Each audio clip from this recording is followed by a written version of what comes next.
نحمده ونصلي على رسوله الكريم أما بعد فأعوذ بالله من الشيطان الرجيم بسم الله الرحمن الرحيم وتعز من تشاء وتذل من تشاء بيدك الخير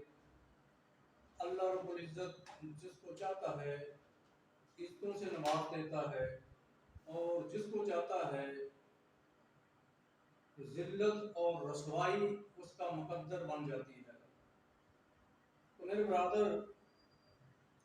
آج کی گفتگو مرزا محمد علی جیلنی حفظہ اللہ تعالی اس کے حوالے سے ہے۔ مرزا صاحب وہ شخصیت ہیں جن کی وجہ سے سب سے زیادہ فائدہ جو ہوا ہے وہ جماعت اہل حدیث کو ہوا ہے، کیونکہ ان کا منہج، ان کی سوچ، ان کی فکر اہل الحدیث والی ہے۔ آپ اس کا نماز کا طریقہ کار دیکھ لیں،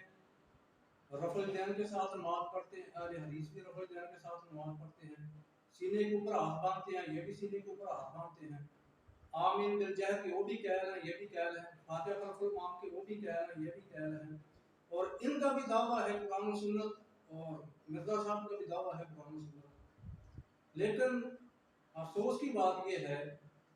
کہ جس بندے سے جس مسلک کو فائدہ پہنچ رہا ہے اور پہنچا ہے، وہی لوگ اس کے خلاف ہیں، اس کے خلاف پروپیگنڈا کر رکھے ہیں، اس کے خلاف ایف آئی آر درج کروا رکھے ہیں۔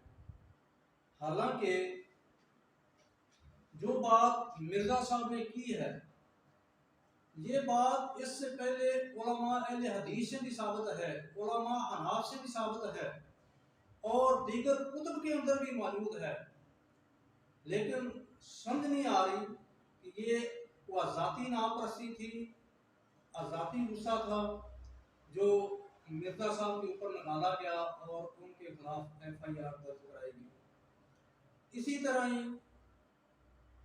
سال ڈیڑھ سال قبل ناصر مدنی صاحب نے ایک چینل کے اوپر بیٹھ کر ایک بات کی تھی کہ میں یہ کہتا ہوں کہ آپ اپنا سپریم لا قرآن و سنت کو بناؤ اور اپنا ماڈل رسول اللہ صلی اللہ علیہ وسلم کی ذات کو بناؤ، اور یہ بات اس کی بالکل 100% ٹھیک تھی،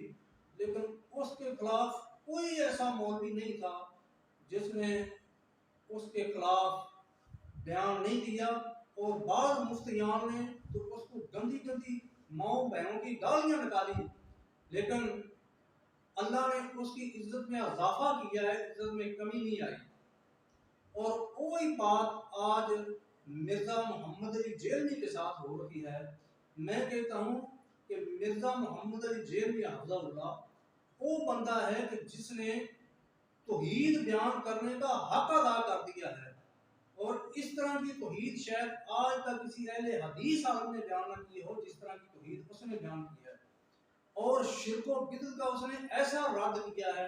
ایک ایک نقطہ اس نے نوٹ کیا، ایک ایک نقطہ نوٹ کر کے اس کے اوپر اس نے ویڈیو بنائی اور اس کا رد پیش کیا ہے۔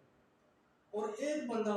اہل الحدیث کا منہج لے کر چل رہا ہے، اہل حدیث کی فکر لے کے چل رہا ہے، اہل الحدیث کی سوچ لے کے چل رہا ہے، اور کتاب و سنت کی دعوت پیش کر رہا ہے، اور آپ لوگ اسی کے خلاف ہی یہ مقدمات بنا رکھے ہو اور ایف آئی آر درج کرا رکھے ہو۔ اور ایک بات اور سمجھ نہیں آتی کہ ہمارے علماء دیندار طبقے کے خلاف ہی کیوں ہو جاتے ہیں۔ یہی مرزا محمد علی جیلنی، اس کی کلین شیپ ہوتی، اس نے پینٹ شرٹ پہنی ہوتی،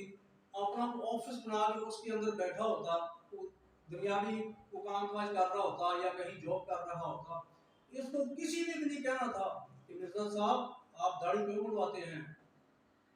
آپ نماز کیوں نہیں پڑھتے،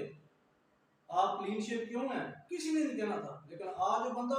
اس کے سر پہ پگڑی ہے، چہرے پہ سنت رسول ہے، اور کتاب و سنت کی دعوت دے رہا ہے، اور اس کی وجہ سے ہزاروں نہیں لاکھوں لوگوں کو فائدہ پہنچا ہے، اور لاکھوں لوگ راہ راست پر آئے ہیں، اور اسی کے خلاف آج یہ علماء جو ہے اس کے خلاف ہو چکے ہیں۔ اس کے خلاف کوئی اس کے اوپر اہل تشیع کا پیروکار ہونے کا فتویٰ لگاتا ہے، کوئی اس کے اوپر مرزگیوں کے پیروکار ہونے کا فتویٰ لگاتا ہے، کوئی اس کو رافضی کہتا ہے، کوئی کچھ کہتا ہے، کوئی کچھ کہتا ہے۔